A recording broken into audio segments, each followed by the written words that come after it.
What if I told you that the sweetest things in life often start bitter?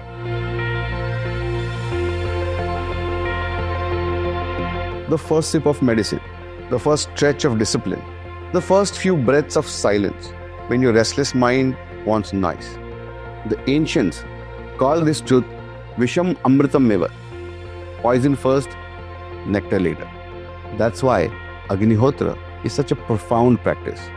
The smoke may sting your eyes, the discipline may feel demanding, but stay with it. And soon, the sweetness comes. Clear air, calm mind, steady heart. Because real healing is not always easy at the beginning, but it always ends in nectar. The Puranas tell us of the great Samudra Manthan, the churning of the cosmic ocean. The Devas and the Asuras churned together, hoping to bring forth the nectar of immortality. But what came out first? Not nectar, but poison. So deadly that it threatened to destroy the whole universe. Terrified, the gods turned to Lord Shiva. Shiva gathered the poison in his palm and drank it, holding it in his throat. His neck turned blue, and he became Nilakantha, the blue-throated one, the one who transforms poison into protection. Only after this did the nectar emerge. The sages told this story to remind us, every great healing begins with a test. Every nectar comes only after the poison is faced and transformed. Agnihotra is the daily replay of this story. The fire takes in the offerings, rice, ghee and mantra. The smoke rises, carrying toxins, neutralizing poisons.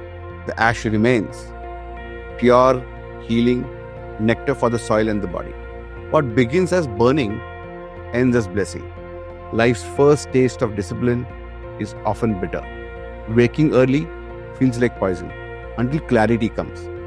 Fasting feels like poison until lightness comes. Silence feels like poison until peace comes. Agnihotra too may feel small, strange, or even inconvenient at first, but its nectar is undeniable. Air purified, soil enriched, mind calm, space filled with energy. Param Sadguru would often remind seekers, do not run from the poison.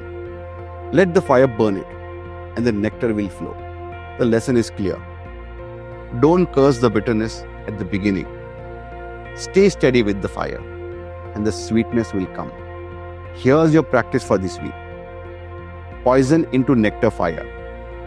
At sunrise or sunset, perform Agnihotra as usual. Before offering the rice, name one poison you're facing today. Maybe anger, fear, fatigue, or resistance. As you offer, whisper, Idam namama. This poison is not mine. Watch the smoke rise.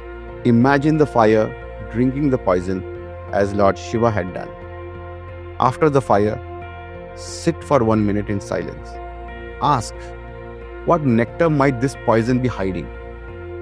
Is it patience, strength, clarity, or compassion? Repeat daily. Over time, you will notice bitterness turns into strength, heaviness into healing. Poison comes first, but nectar follows. This is not failure, it is a law of the universe. The universe itself was churned this way, and your life is no different. Agnihotra shows you this daily.